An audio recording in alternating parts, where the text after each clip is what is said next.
So today's another anime review. I'm going to be doing quite a bit of anime in the upcoming videos because I want to offload the huge accumulation of it that I've accumulated over my life. I'm also kind of binging it right now for no particular reason. In today's, we're going to be talking about Kakegurui, and if I am saying that wrong, I am sorry. I will never say a Japanese word right for the life of me, for this entire channel probably, so please excuse me. Coming soon will be shorter lists of multiple animes because I can't take time to talk about every single one, especially if I don't have a lot to say. But Kakegurui is one of those animes where you might think I might not have liked it, so I want to discuss why I did like it and which parts of it, obviously. Hopefully soon you will find that I have standards for anime as much as I do for any other form of media, but there is always a much wider spectrum of acceptability. Perhaps after a few anime reviews, I'll make a preference chart if you're interested in what I think is good anime, and comment below to let me know what you think is the best anime that you think I would like, and let's see how on the mark we can get and how hard we can vibe.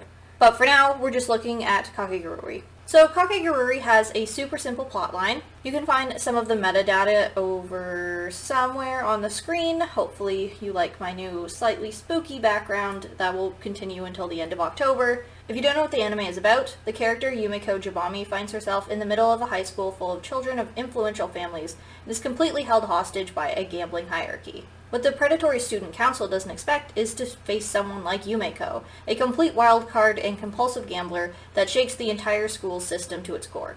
Now, I think we can all agree that anime has an advantage over TV shows and movies in the realm of aesthetics. Weebs are willing to accept a shittily written anime if it's beautifully animated, because even if it's not mentally stimulating, it's heckin' pretty. Sure, TV shows and movies have beautiful actors, but can they do this?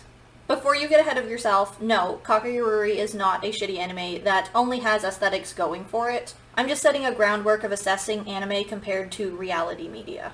On the other end of anime, I'd be willing to watch a poorly animated one if the plot was really good. Because anime plots kind of go places conceptually that other shows don't, their audience is willing to suspend their disbelief further than other types of shows. That said, Kakegurui is fucking beautifully animated. It has such a coherent animation, they can fan art their own style in the opening and not have it look weird. In a medium saturated with sexy hot lolly girls, Kakegurui heavily relies on that too, but it also stands apart oddly because its use of face animation.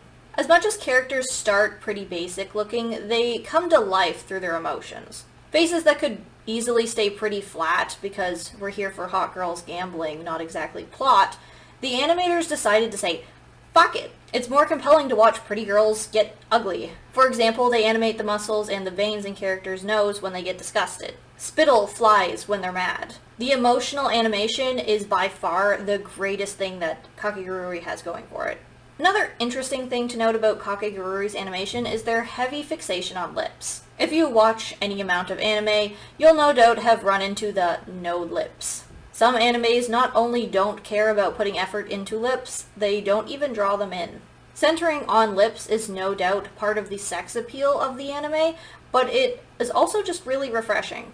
I love seeing anime faces that feel real, or at least 3D in their own universe. The second thing that I thought Kakegurui had going for it over other animes was actually the plot, or gambling games. The stakes always get higher and the games are never the same. There is actually a sense of danger involved too. The heroine isn't immune to losing. It was nice to be presented a compulsive gambler who really is always playing for the thrill. As much as she's skilled at winning, she's not magically omnipotent.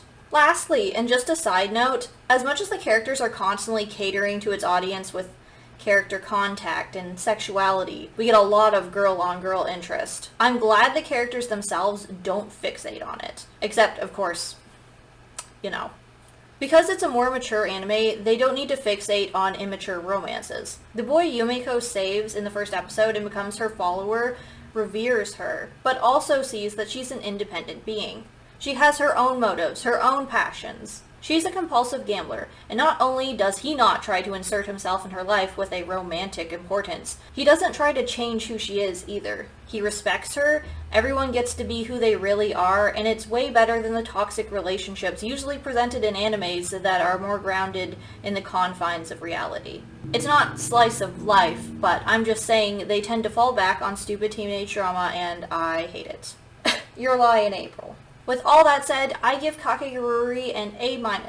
If you like well-animated, power-hungry gambling babes, I highly recommend it. If you like psychological thrillers, because essentially that is the category that it falls into, maybe give it a watch. There's a lot of mind games going on. People are also pretty crazy, and sadistic, and fucked up. The first season is better than the second, but as with One Punch Man, the second season was set up for the conclusion of the third season, so I expect great things to come. And you can expect another review when it does. If you've watched Kakegurui or have any recommendations for future animes that I should watch, let me know in the comments below. And if you enjoyed my content, please like and subscribe to my channel.